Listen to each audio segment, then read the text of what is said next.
Hello everyone, welcome back. Study ম্যাথমেটিক্সের প্রত্যেকে স্বাগত জানিয়ে ক্লাস 7 থেকে chapter 5 page number 63 video part number আজকে 11 করব। আজকে আমরা নিজে করি 5.5 এর 1 নম্বর অঙ্কটা দেখব। 2 এর ঘাত 5 গুণন 2 এর ঘাত 7।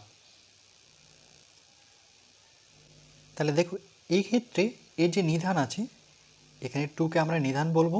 তাহলে নিধান যেহেতু একই দুটোই বা সমান নিধানটা, এই জন্য এর যে ঘাত আছে সেটা যোগ হবে।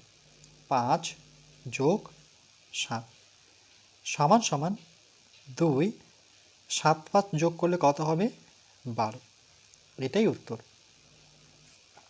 এরকম একটা সূত্র আমরা লাস্ট দেখেছিলাম, যদি গুণ থাকে আর দুটো নিধান যদি সমান থাকে বা একই থাকে, তাহলে সেক্ষেত্রে কী হয়, তার যে ঘাত আছে সেটা যোগ হবে। পরেরটা বিয়োগ 3 এর ঘাত হচ্ছে 18 গুণন বিয়োগ 3 এর ঘাত হচ্ছে 12। তাহলে এটার ক্ষেত্রেও আমরা যদি লক্ষ্য করি, তাহলে বিয়োগ 3 হচ্ছে নিধান, এখানেও বিয়োগ 3 নিধান, একই দুটো সংখ্যা। একই দুটো সংখ্যা যদি একই থাকে, তাহলে এর যে ঘাত আছে ঘাত দুটো যোগ হবে। আর দেখতে হবে সেটা গুণ আছে কিনা, যদি গুণ থাকে তাইলেই যোগ হবে। তাহলে এখানে 18 যোগ 12। তাহলে নিধান হচ্ছে বিয়োগ 3। এবার এটা যোগ করতে হবে, 8 আর 2 যোগ করলে পরে 10 শূন্য, হাতের 1 1 1 2 আর হাতের 1 মিলে 3। তাহলে এটা হলো 30।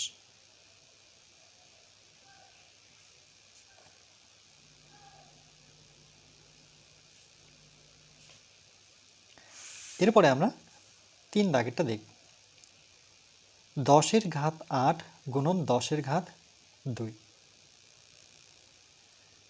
তাহলে দেখো এখানে যেহেতু ঘাতটা একই, এই জন্য আমরা 10 বসাবো, আর যেহেতু গুণ আছে তাহলে এর যে ঘাত আছে সেটা যোগ হয়ে যাবে। যেহেতু এর নিধান হচ্ছে একই আছে, তার জন্য একটা নিধান বসবে আর ঘাত দুটো যোগ হয়ে যাবে। তাহলে নিধান হচ্ছে 10 আর 8 আর 2 যোগ করলে পরে এর যে ঘাত হচ্ছে সেটাও 10।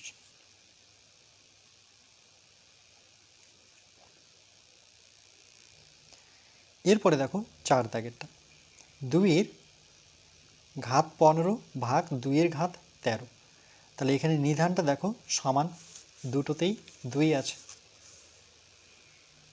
তাহলে আমরা কি করব, আর এখানে চিহ্নটা কি আছে দেখো, ভাগ। ভাগ থাকলে আমরা কি জানি যে এটা বিয়োগ হয়ে যায়, নতুবা আমরা এভাবে করতে পারি, ভাগ থাকলে একটা দাগ নেব আর প্রথমেরটা আমরা উপরে লিখব 2 এর ঘাত 15 2 এর ঘাত 13। যেহেতু এদের নিধান একই, তাহলে যে কোনো একটা নিধান লিখে এটা থেকে এটা বিয়োগ করব। 15 থেকে মনে রাখবে নিচে যে ঘাতটা আছে সেটা বিয়োগ হয়ে যাবে। তাহলে 2 15 থেকে 13 বিয়োগ করলে এটাও হবে 2। এটা সূত্র আমরা দেখেছিলাম যে দেখো, এর ঘাত যদি এম হয় ভাগ এর ঘাত এন, তাহলে এখানে নিধানটা একই, তাহলে আমরা লিখতে পারি এর ঘাত এম আর এর ঘাত এন। তাহলে নিধান একই, এই জন্য এই যে নিচে যে ঘাতটা আছে সেটা বিয়োগ হয়ে যাবে, মানে এম থেকে মাইনাস এন হবে। এখানে তাই হয়েছে, দেখো 13 বিয়োগ হবে কত থেকে? 15 থেকে। এরপরে আমরা 5 দাগেটা দেখে নেব। 9 এর ঘাত 15 ভাগ 9 এর ঘাত 14। তাহলে এখানেও ভাগ আছে আর এদের নিধানটা সমান আছে, মানে একই আছে নিধান।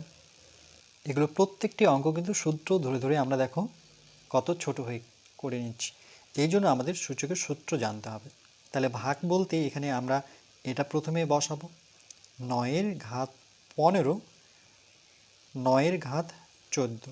যেহেতু এখানে নিধানটা একই, তার জন্য একটা নিধান নেব আর নিচেরটা বিয়োগ করব উপরেরটা থেকে, মানে উপরের ঘাত থেকে নিচের ঘাতটা বিয়োগ হবে। তাহলে নিধান হচ্ছে 9, 15 থেকে 14 বিয়োগ করলে 1।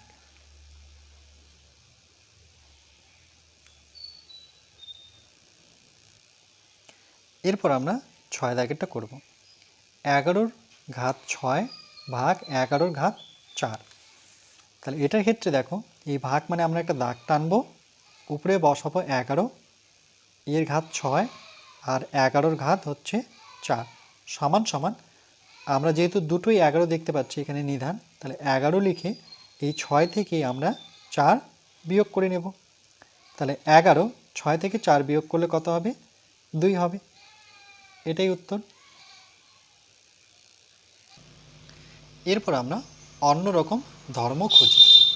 তাহলে দেখো 1 নাম্বার দেওয়া আছে 2 এর ঘাত 5 ভাগ আবার 2 এর ঘাত 5 সমান সমান, এটাকে আমরা কি লিখতে পারি? এই ভাগ চিহ্নর জন্য আমরা একটা দাগ নেব। প্রথমে যেটা আছে সেটা উপরে বসাবো, 2 এর ঘাত 5 আর নিচে হচ্ছে 2 এর ঘাত 5। দেখো 2 এর ঘাত 5 2 এর ঘাত 5 কেটে মনে মনে কেটে এটাকে আমরা 1 করতে পারি।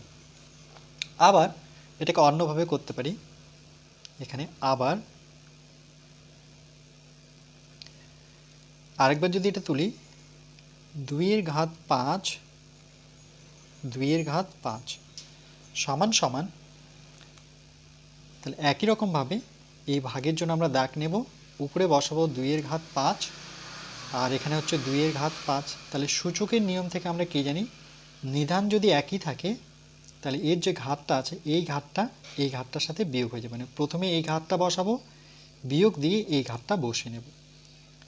এই জন্য দেখো 5 বিয়োগ 5 করেছে, তাহলে 2 হচ্ছে নিধান, এটা কেটে গিয়ে মনে মনে কেটে 5 5 কেটে গিয়ে কি বসাবো? 0। এবার দেখো 2 এর ঘাত যদি 0 হয় সেখানে আমরা 1 বসাতে পারি, তাহলে 2 এর ঘাত 0 মানে সেটা হচ্ছে 1। আমরা এইভাবে করব। তাহলে 2 দাগেরটা যদি দেখি, তাহলে বিয়োগ 5 এর ঘাত 6 ভাগ বিয়োগ 5 এর ঘাত 6, এটাকে 1 করেছে। তাহলে কি করে? একই নিয়মে সমান সমান নিয়ে আমরা প্রথমে যেহেতু ভাগ আছে তার জন্য এই দাগটা নিলাম, আর প্রথমে দেখতে পাচ্ছি বিয়োগ 5 এর ঘাত কত করব? 6, আর পরে যেটা বিয়োগ 5 দেখতে পাচ্ছি সেটা আমরা নিচে বসাবো। তাহলে দেখো মনে মনে কেটে এই টোটালটা কেটে যাবে, যেহেতু একই আছে তাহলে কেটে কত হবে? 1। আরেকভাবে করতে পারি যে আবার এটাকে আরেকবার তুলব, বিয়োগ 5 এর ঘাত 6 ভাগ বিয়োগ 5 এর ঘাত 6। তাহলে এই ভাগটার জন্য আমরা একটা দাগ নেব, উপরে বসাবো বিয়োগ 5 এর ঘাত 6 আর পরে বিয়োগ 5 এর ঘাত 6 সমান সমান, যেহেতু দেখো এর যে নিধান আছে নিধানটা একই, তাহলে আমরা একটা নিধান নিয়ে যে কোনো একটা নিধান নিয়ে এটা থেকে এটাকে বিয়োগ করব, মানে 6 থেকে 6 বিয়োগ করব। তাহলে বিয়োগ 5 6 থেকে 6 বিয়োগ করে আমরা কত করব? এখানে কেটে গিয়ে 0। তাহলে কোনো কিছুর যদি ঘাত 0 হয়ে যায় কোনো সংখ্যার, যে কোনো পূর্ণ সংখ্যা, তাহলে তার ক্ষেত্রে উত্তর হবে 1। দেখো এখানে তাই করেছে। এরকম অনেক ধরনের সংখ্যা থাকতে পারে, ধরে নাও 1000 লেখা আছে, এর ঘাত দিয়েছে 0, এটার উত্তরও কিন্তু 1 হবে। এরকম যদি একটা সংখ্যা থাকে 1 2 4 5 7 9, তার টোটালটার মানে এখানে 0 বলতেই টোটালটার কিন্তু যে ঘাত আছে সেটা 0, সেটাও কিন্তু হবে 1। যদি কখনো এ ঘাতের 0 থাকে তাহলে সেক্ষেত্রেও 1। আবার যদি কখনো এভাবে থাকে, ধরো -7 9 5 8 8, এই ব্র্যাকেট নিয়ে এর যে ঘাত আছে সেটা 0 করেছে, তাহলে সেক্ষেত্রে এর উত্তর কত হবে? 1। যখনই আমরা 0 পাবো ঘাত, যেখানেই পাই না কেন তার উত্তর কি হবে? 1 হবে। এই জন্য লিখেছে দেখো, এ 0 ছাড়া যে কোনো একটি পূর্ণ সংখ্যা হলে এর যখন ঘাত 0 হবে সেটা হবে 1। এর জায়গায় যে কোনো পূর্ণ সংখ্যা থাকতে পারে, তাহলে প্রত্যেক ক্ষেত্রে আমরা কি পাবো? 1ই পাবো। এরপরে পরবর্তী পার্ট নাম্বার 12-এ আমরা বাকি আলোচনাটুকু করব।